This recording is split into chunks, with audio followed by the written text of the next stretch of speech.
Gail, I want to talk about a day in the life of an Alzheimer's patient and the caregiver.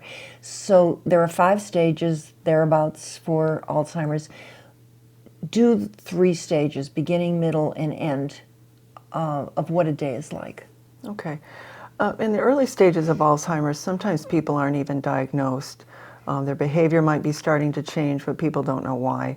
But at some point in the early stages, there's usually a diagnosis, and a person may be able to be independent at home, but they need someone kind of watching out to make sure they're getting enough to eat and drink, and that their bills are being paid and their medication is being taken. And so someone to kind of look over and maybe see them a couple times a day and make sure that things are still going okay and the hygiene is going okay, because there would be some gradual loss of function in those areas. As the stages move on, there's a lot more decrease in the person's level of functioning.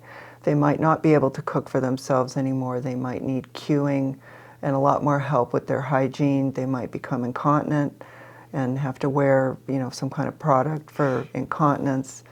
The sleep might be disturbed. There could be some wandering. There could be some behavior changes, unusual things like, getting out of a car, as a passenger, or even sometimes aggression, because people become frustrated with the changes. They can feel that things are different and they get frustrated. I also think they hurt. Physical pain, yeah.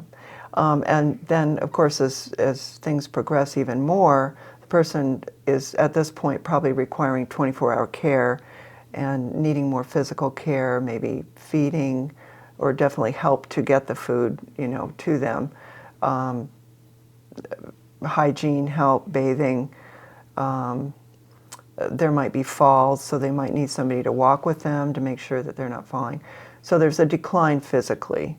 And then, of course, towards the very end, there is the final dying process, which is usually fairly short, but sometimes people can be bedridden for quite a while. And they are in bed totally. Generally, not always. I mean, there are differences between people, but some people can be bedridden for quite a while. Now, what would you say would be the safety tips that you could help a caregiver? Because I know there's, cars involved, and I remember the doctors telling us that we should put the knives away. And it's very difficult to hide your knife and to cook and to have your husband, who has always been in the kitchen with you, when you're pulling your knife out of your hidden area. So Right. I didn't figure that one out. I think that does vary a lot from person to person. I've seen some people who can actually participate and help with cooking with somebody there with them. But I would say, in general, it is a good idea to put things that could be used improperly away, because a person's judgment is decreasing over the time that they have the disease. So they might not physically be coordinated enough to use a knife. They might get the idea that they can do it themselves. Things like the stove. You don't want someone preparing meals for themselves when they've lost the judgment to do that. And sharp scissors. And sharp scissors. But again, if you're doing something with someone and you're right there, you can gauge what their coordination is like and what their judgment is like and their mood. Driving, that's a very tough one. Some people figure out ways to sort of finesse that and hide the keys or disable the vehicle if that car isn't needed for the family. They might make it so that car doesn't run. Some people are able to accept that they just no longer drive, but sometimes they forget. They may have accepted it early on, but then they forget. So you do have to make sure that the person isn't going to be able to go out and get in the car. Well, you remember the trouble we had with Glenn in the car. I could not take him alone because he was always trying to get out of the car. He didn't understand at the end why he was confined in the car. So that makes it a dangerous situation. Yeah.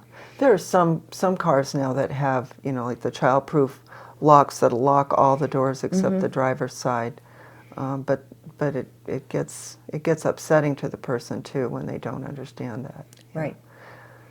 Anything else you would like to say, Gail, that would help someone on this, either coping with the disease or helping someone cope?